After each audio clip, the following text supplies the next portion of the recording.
Every year, sportsbooks pull in billions of dollars, and most of that money comes from the same place, bettors who don't fully understand what they're actually betting on. There's a smaller group, though. Bettors who don't win every week, don't need to, and still come out ahead over time. Not because of luck, not because they have some inside source, because they understand one thing the average bettor doesn't. It's called positive expected value. I'm going to break down exactly what it is, how it works, and how to start using it. I'm Eddie C. Edges. This is BetSMRT. Let's get into it. Let's start simple. Expected value, EV for short, is just the average outcome of a decision made over and over again. Flip a fair coin, you bet $10, I bet $10.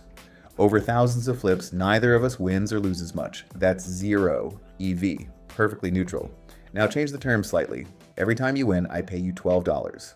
Every time you lose, you pay me $10. Same coin, same 50-50 odds, but now you have a built-in advantage. Over time, you profit. That's positive expected value. The bet isn't better because the coin changed. It's better because the price changed. That's the whole game right there. Here's something most bettors never stop to think about. Sportsbooks aren't in the business of predicting outcomes. They're in the business of managing risk. Their goal is to set a line that attracts roughly equal money on both sides, and then charge you a fee for participating. That fee is called the VIG, or juice if you prefer. Same thing. On a standard minus 110/minus 110 market, which you see on most NFL spread bets, you're paying about 4.8% more than a fair line would cost. The book collects that spread regardless of who wins the game. Think about that for a second. They don't need to be right. They just need to be balanced and charge you to play. Now, to set those lines, they use sharp models, historical data, and a lot of very smart people. When you strip out their VIG and calculate the raw implied probability, you get their honest estimate of what's going to happen. That number is your benchmark. Everything we do flows from there. Let's look at a real example from a recent NBA playoff game. Knicks versus Cavaliers, Game 4. In this one tells the whole story better than any made-up number could. When this line opened, the Knicks were priced at minus 105, Cavaliers at minus 115. Add up the implied probabilities on both sides, and you get 97.7%, which means the book opened this line with essentially zero VIG, no house edge built in at all. At that opening price, backing the Knicks implied a 51.2% probability they win. That's it. Just over a coin flip. Fast forward to now. The market moved sharply.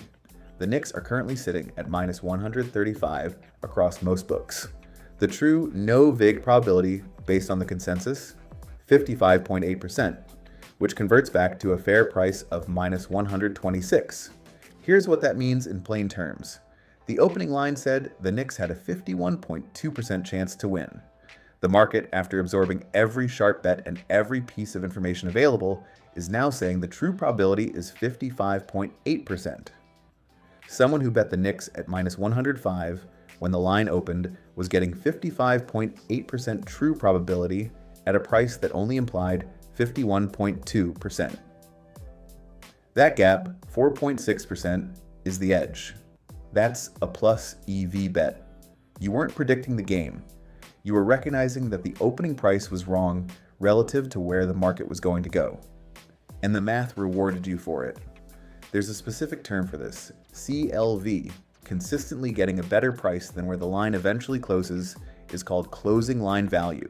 It's one of the most reliable indicators that a bettor has a real, repeatable edge over time. We'll do a full breakdown of CLV separately on this channel. The point right now is this: a plus EV bet isn't about being right. It's about getting the right price. Find the edge, trust the process, and let the math do the work over time. So the question is, how do you actually catch a line like that? Knicks minus 105 before it moves. Look at this. This is that same Knicks-Cavs game across every major sports book.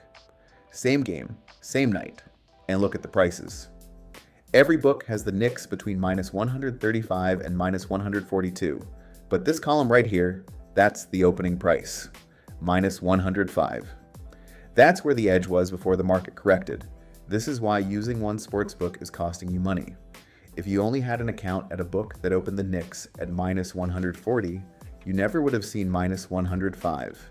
You never would have had the edge. Same bet, same game. Completely different outcome depending on which price you took.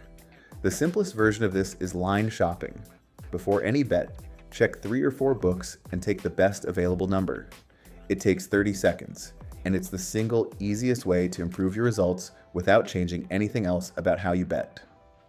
The more advanced version is using tools that do this automatically. Platforms like OddsJam and Prop Professor pull live lines from 30+ books, strip out the vig, and flag the bets where one book's price is out of step with the market. I'll be breaking both of those down in detail on this channel. But even without a paid tool, just having accounts at 3 or 4 books and comparing before you click, that alone puts you ahead of most bettors who never even think to look. Most bettors don't lose because they pick bad teams. They lose because they never look at the price. Once you start thinking in terms of expected value, once that becomes the lens, you stop gambling on outcomes and start investing in your edge. That's the framework. Find the edge. Trust the process. More to come. Subscribe if any of this clicked. I'm Eddie Edges. Bet smart.